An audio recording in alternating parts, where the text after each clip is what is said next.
Di belakang Pak John Veto ada Pak Ondo Silitonga di Bekasi, Jawa Barat. Pak Ondo, selamat pagi. Selamat pagi Bung Leo, selamat pagi Bung Don Bosco. Selamat pagi Pak Ondo, silakan Pak. Iya, izinkan saya pertama bersyukur karena FIFA cuma memberi kita kartu kuning dan pembekuan dana forward. Jadi kita masih bisa main secara internasional. Soal dana forward bantuan dari FIFA itu biarlah yang lembaga-lembaga atau orang-orang yang melarang itu yang menggantikannya. Masalah DPR itu Dewan Perwakilan Rakyat, bukan Dewan Pemeras Rakyat.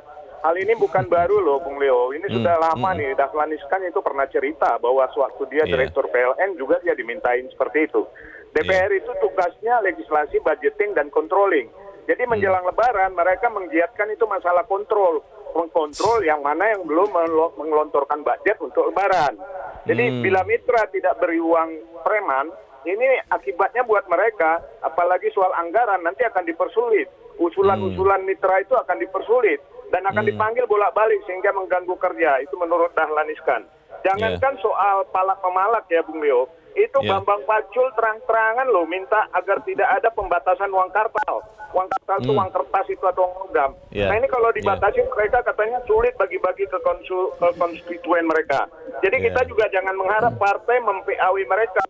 Karena saya takutnya jangan-jangan ini TST, tahu sama tahu. Jadi mari kita yang menghukum. Jangan kita pilih lagi mereka di pileg berikutnya. Demikian. Terima kasih. Oke.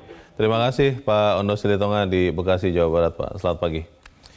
Kalau tiga pemirsa kita ini kita jadikan sampel, Bang Don, bagaimana rakyat sebenarnya sudah cerdas. Harusnya sih tahun 2024 orang-orang yang lancung ya, kalau saya boleh katakan seperti anggota Dewan ini tidak akan terpilih lagi. Tapi pertanyaannya Bang, apakah benar demikian? Apakah kemudian nanti kita pilih lagi orang-orang ini karena mereka mulai menyalurkan kepada kita sarung-sarung itu Bang? Bagaimana Bang Don? Ya berharap seperti kata Pak Sukiwi tadi, ya kita tunggulah kerja, jangan kerja untuk partai gitu, jadi kerjalah untuk rakyat. Atau dari Pak John Veto tadi ya, ya kita tengok aja 2024 katanya. Tapi yang paling menarik itu dari Pak Ondo. Dari DPR itu bukan Dewan Perwakilan Rakyat, tapi Dewan Pemeras Rakyat. Jadi ya jadi ini persoalan kita gitu.